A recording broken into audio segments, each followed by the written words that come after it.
Today's tip is about a very common catch-22 that a lot of us encounter when we're dealing with a disability for the first time. Request reasonable accommodation as soon as you realize that you're struggling to balance your job with your health. If I'd known that when I first became disabled, it might have changed the outcome of my request for RA, and maybe I wouldn't have had to go to the EEOC for help. It's so clear in hindsight. Duh. I was able to manage on my own for almost 2 years. I'm a resourceful person, which is why I fit right in at NASA, and I had a lot of flexibility. So I thought I could handle it. Until I couldn't. I was technical assistant to the director of a large rocket design group. Our office integrated all the engineering activities for NASA's Moon and Mars rockets. The engineering team was probably about 1,000 people, give or take. Now, I was a technical manager, so I managed projects, not people. I loved the work that I was doing. And I had a big office in the corner suite with a wall of windows and the matched wood furniture. It was very nice. Like most of the people in my office, I worked NASA's most flexible schedule, and I had for over 20 years. And I was also approved for occasional telework. If I'd been untrustworthy, I promise you that neither of those options would have been available to me.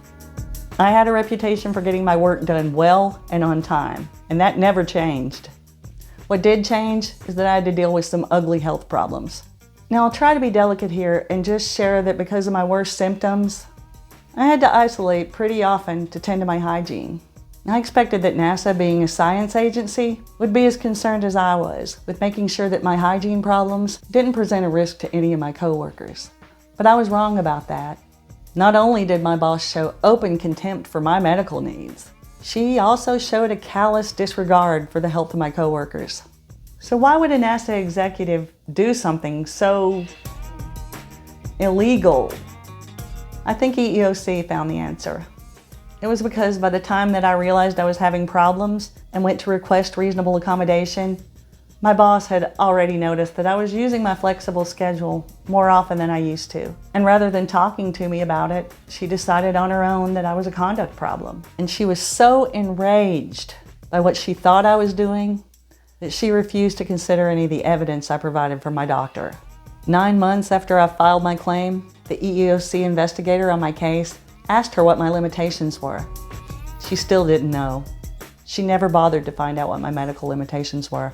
Never. She felt entitled to ignore the evidence and trust her hunch instead. And luckily for me, she was so arrogant that she admitted what she did to an EEOC judge. She didn't even think she had to lie about it. It just blew me away. So ironically, she ended up being my best witness. The transcript of my hearing says that I laughed out loud, because I did. It just blew me away. And my situation, as messed up as it was, it's pretty common. Too common. I think it's pretty clear that my boss had some serious lapses in judgment. To consciously decide not to consider all the evidence in a legal matter? But still, looking back on it in hindsight, I have to wonder, if I'd requested reasonable accommodation earlier, would my boss still have wanted to punish me? Who knows?